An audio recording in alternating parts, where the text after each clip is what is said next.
ನಮಸ್ಕಾರ ಗುರು, ನೀವು ನೋಡ್ತಾ ಇದ್ದೀರಾ ಸಂತೋಷ್ ಸ್ಟೋರೀಸ್. ನಾನು ನಿಮ್ಮ ಪ್ರೀತಿಯ ಸಂತೋಷ್. ಇವತ್ತಿನ ವಿಚಾರ ಬಂದು, ನಿನ್ನೆ ಭಾರತ ತಂಡ ನ್ಯೂಜಿಲೆಂಡ್ ಮೇಲೆ ಗೆದ್ದು ಚಾಂಪಿಯನ್ಸ್ ಆದ ನಂತರ ನ್ಯೂಜಿಲೆಂಡ್ ನಾಯಕರಾದ ಸ್ಯಾಂಟ್ನರ್ ಅವರು ಕಣ್ಣೀರಿಟ್ಟರು ಅಂತ ಹೇಳಬೇಕು. ಬಳಿಕ ಒಂದು ಸ್ಟೇಟ್ಮೆಂಟ್ ಕೊಟ್ಟರು ಅಂತ ಹೇಳಬೇಕು. ಏನಂತ ಹೇಳಿದರೆ ಸುದ್ದಿಯ ಸಂಪೂರ್ಣ ಮಾಹಿತಿ ಕೊಡ್ತೀನಿ.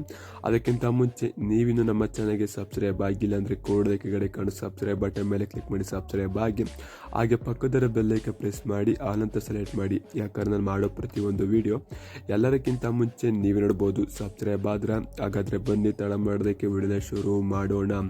ಭಾರತ ತಂಡ 3ನೇ ಬಾರಿ ಚಾಂಪಿಯನ್ಸ್ ಆಯ್ತು, ಗೊತ್ತಿರ್ಬೋದು. ಚಾಂಪಿಯನ್ಸ್ ಟ್ರೋಫಿ ಇದು 3ನೇ ಕಪ್ ಅನ್ನು ಎತ್ತಿದ್ದಾರೆ ಅಂತ ಹೇಳಬೇಕು. ವಿರಾಟ್ ಕೊಹ್ಲಿ, ರೋಹಿತ್ ಶರ್ಮಾ, ಶುಭಮ್ ಗಿಲ್, ಶ್ರೇಯಸ್ ಅಯ್ಯರ್, ಹಾರ್ದಿಕ್ ಪಾಂಡ್ಯ, ರವೀಂದ್ರ ಜಡೇಜಾ, KL ರಾಹುಲ್, ಪ್ರತಿಯೊಬ್ಬ ಬ್ಯಾಟ್ಸ್ಮನ್ಗಳಿಂದಲೂ ಕೂಡ ಈ ಪಂದ್ಯ ಗೆಲ್ತು, ಮತ್ತು ಪ್ರತಿಯೊಬ್ಬ ಬೌಲರ್ಸ್ಗಳ ಕಡೆಯಿಂದಲೂ ಕೂಡ ಈ ಪಂದ್ಯ ಗೆಲ್ತು ಅಂದರೆ ತಪ್ಪಾಗಲ್ಲ ಅಂತ ಹೇಳಬೇಕು. ಇದರ ಬಗ್ಗೆ ನಿಮ್ಮ ಅನಿಸಿಕೆಯನ್ನು ಕಮೆಂಟ್ ಮಾಡಿ.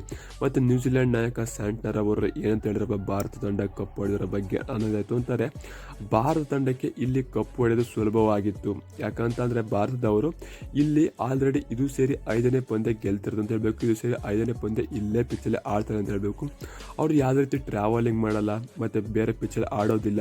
ಇದೇ ಪಿಚ್ಚಲ್ಲಿ ಆಡಿ ಅವರಿಗೆ ಸಿಕ್ಕಾಪಟ್ಟೆ ಅಭ್ಯಾಸ ಆಗಿದೆ. ಈ ಪಿಚ್ ಯಾವ ರೀತಿ ಬಿಹೇವ್ ಮಾಡುತ್ತೆ, ಯಾವ ಟೈಮಿಂಗ್ಸಲ್ಲಿ ಯಾವ ರೀತಿ ಇರುತ್ತೆ ಅಂತ ಭಾರತದವರಿಗೆ ಎಲ್ಲ ಗೊತ್ತು. ಇಲ್ಲಿ ಭಾರತ ತಂಡಕ್ಕೆ ಸುಲಭವಾಗಿದೆ. ಇದು ಚಾಂಪಿಯನ್ಸ್ ಟ್ರೋಫಿ ಭಾರತಕ್ಕೆ ಅಂತಲೇ ಬರ್ಕೊಟ್ಟಂಗಿತ್ತು. ಯಾಕಂತಂದರೆ ಅವರು ಒಂದೇ ಪಂದ್ಯ ಸೋಲದಲೆಯ ಮತ್ತು ಒಂದೇ ಪಿಚ್ಚಲ್ಲಿ ಆಡ್ಕೊಂಡು ಬಂದಿರೋ ಕಾರಣದಾಗಿ ಅವರಿಗೆ ಗೆಲ್ದಂತೆ ಎಲ್ಲ ತಂಡ ಕೂಡ ಗೊತ್ತಿತ್ತು. ಭಾರತ ತಂಡ ಗೆಲ್ಲುತ್ತೆ ಚಾಂಪಿಯನ್ಸ್ ಟ್ರೋಫಿನ ಅಂತ. ಮತ್ತು ಟ್ರಾವೆಲಿಂಗ್ ಮಾಡೋ ಕಾರಣ ಟ್ರಾವೆಲಿಂಗ್ ಮಾಡೋಲ್ಲ, ಆ ಕಾರಣದಾಗಿ ಭಾರತ ತಂಡ ಗೆಲ್ಲುತ್ತೆ ಅಂತ ಕೂಡ ಗೊತ್ತಿತ್ತು. ಈ ಟ್ರೋಫಿನ ನಾವು ಕೂಡ ಎತ್ಬೋದಿತ್ತು. ಸ್ವಲ್ಪ ರನ್ನ ಜಾಸ್ತಿ ಹೊಡೆದಿತ್ತು ಅಂದರೆ ಭಾರತ ತಂಡಕ್ಕೆ ಆರಾಮಾಗಿ ಸೋಲನ್ನ ಕೊಡ್ಬೋದಿತ್ತು.